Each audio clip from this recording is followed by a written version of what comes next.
AFC Asian cup বাছাই পর্বে ভারত ও Singapore ম্যাচে বেশ কিছু অসঙ্গতি খুঁজে পেয়েছে বাফুফের টেকনিক্যাল উপকমিটি। সঠিক পরিকল্পনার অভাবে ঘরের মাঠে হারতে হয়েছে সিঙ্গাপুরের কাছে, জানিয়েছেন বাফুফের সদস্য সাইদ হাসান কানুন। এদিকে এএফসি অনূর্ধ্ব 23 এশিয়ান কাপের মূল পর্বে জায়গা করে নিতে জোর প্রস্তুতি চলছে বাংলাদেশের।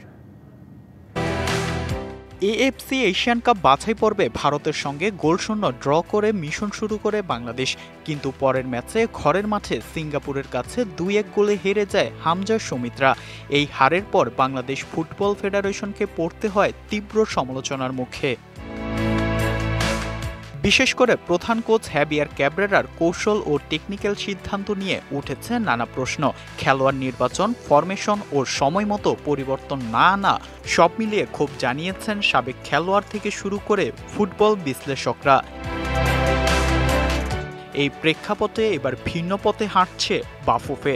বয়সভিত্তিক দল হোক কিংবা জাতীয় দল, সবখানেই টেকনিক্যাল সিদ্ধান্তে নজরদারির জন্য গঠন করা হয়েছে 3 সদস্যের পারফরমেন্স যাচাই বাছাই কমিটি। প্লেয়ার চেঞ্জিং এর ব্যাপারে 4 মিনিট 5 মিনিট লেট করাতে কিন্তু আমাদের টেম্পোটা স্লো হয়ে গেছিল।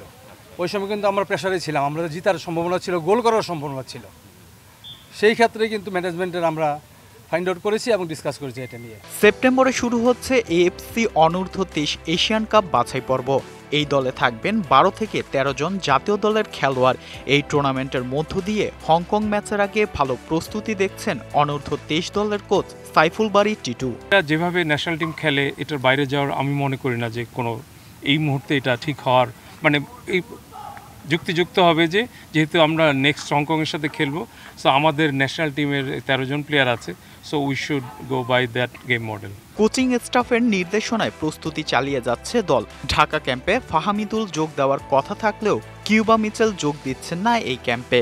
মানে আমরা সবাই আমাদের এখন মূলত টার্গেটটা ওইভাবে আমরা সেট করছি যে যেভাবে হোক এনিহাও আমাদের এটা কোয়ালিফাইটা করতে হবে, যেহেতু এর আগে কখনো কেউ কোয়ালিফাই করতে পারেনি। তো আমরা চেষ্টা করব, আমরা সর্বোচ্চ দিয়ে চেষ্টা করব যে কোয়ালিফাই করার। এশিয়ান কাপ বাছাই পর্বে যাওয়ার আগে বাহরাইনের বিপক্ষে 2টি প্রস্তুতি ম্যাচ খেলবে বাংলাদেশ। Fardin Saju, DBC news, Dhaka.